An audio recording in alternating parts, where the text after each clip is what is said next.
I've tangled with lowlifes, murderers, serial killers, and men with constant disturbing grins carved into their face. But I've never seen a villain so inevitable as I did in Cape Fear from 1962. Nothing supernatural here, no ghosts, no monsters.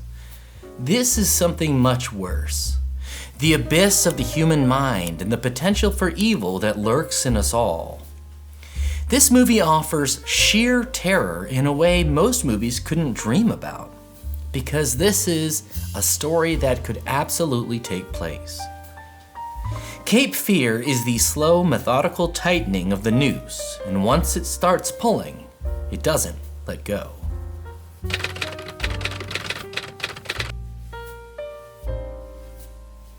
This picture is an adaptation of John D. MacDonald's 1957 novel, The Executioners. It's directed by J. Lee Thompson, famous for The Guns of Navarone from 1961, who was most recognized for his approach to social realism in film. The cast is outstanding, featuring notable character actors Martin Balsam, Polly Bergen, and Jack Crucian, as well as the ultimate classic tough guy, Telly Savalas. But the true stars of this feature are a pair of Hollywood heavyweights, Gregory Peck and Robert Mitchum. In fact, the movie was produced by Peck's own company, Melville Productions. Cape Fear was made for roughly $2 to $3 million and proved to be a commercial success, earning several times its budget during its theatrical run. Alright, time out. I know what you're thinking. Detective, how are you dressed so well while staring into the abyss? Simple. I shop at the Classic Film Detective shop on Amazon. That's right, Amazon. The same place you buy socks, paper towels, and make questionable late-night decisions. Over there, you'll find shirts for folks who know cinema peaked somewhere between Nosferatu and 2001: A Space Odyssey. At our shop, we've got what we have here is failure to communicate tees for when words fail you, or Carnival of Souls gear for people who enjoy staring into nothingness. And if you're the kind of sicko who thinks Nosferatu is a comfort film, good news, I've got something for you too. Not into shirts? Fine, there are tote bags for when someone's coming to get you, Barbara, and throw pillows for lonely monsters with broken necks. We've got enough classic horror nonsense to make your neighbors quietly stop inviting you to dinner. The links are in the description. Check it out. And dress like someone who knows movies and has seen some things. Now, back to the case.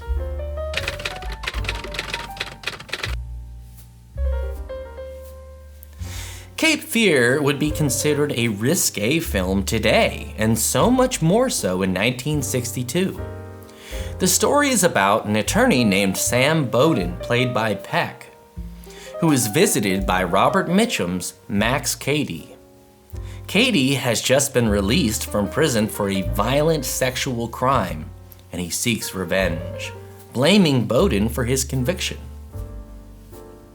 Cady stalks Bowden, as well as his family, including his wife Peggy and his 14-year-old daughter, Nancy.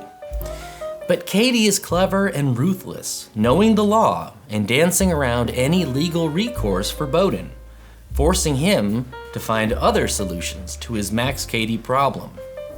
Conflict and tension rise as Cady studies and circles his prey, while Bowden does all he can to protect the ones he loves.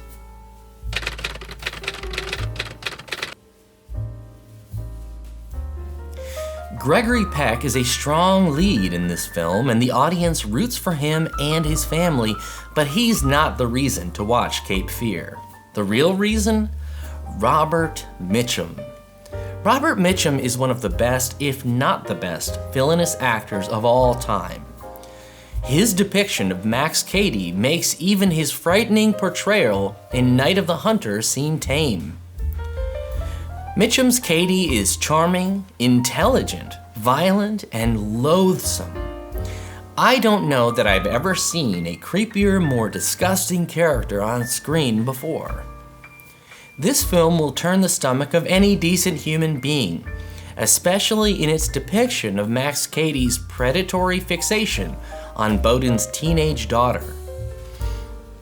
Censors at the time took serious issue with the film's sustained menace toward a minor, noting the constant implication of sexual violence hanging over the story. In fact, British censors demanded extensive editing and cuts, and even then, the film was given a British X rating, meaning that it was only considered suitable for people 18 and older. To be fair, this is a disturbing film and not good for young and sensitive audiences.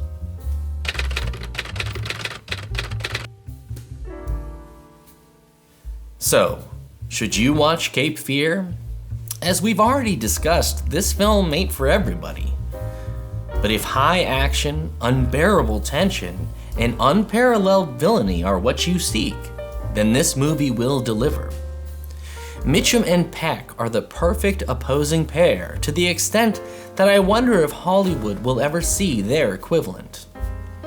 So if you like your thrillers smart, cruel, and uncomfortably realistic, this one's essential viewing. It's a reminder that the most terrifying monsters don't come from crypts and laboratories. They walk out of prison with a smile and a plan. But don't come running to me if you have nightmares or feel like someone's watching you. I don't have time for that. This is the Classic Film Detective, signing off.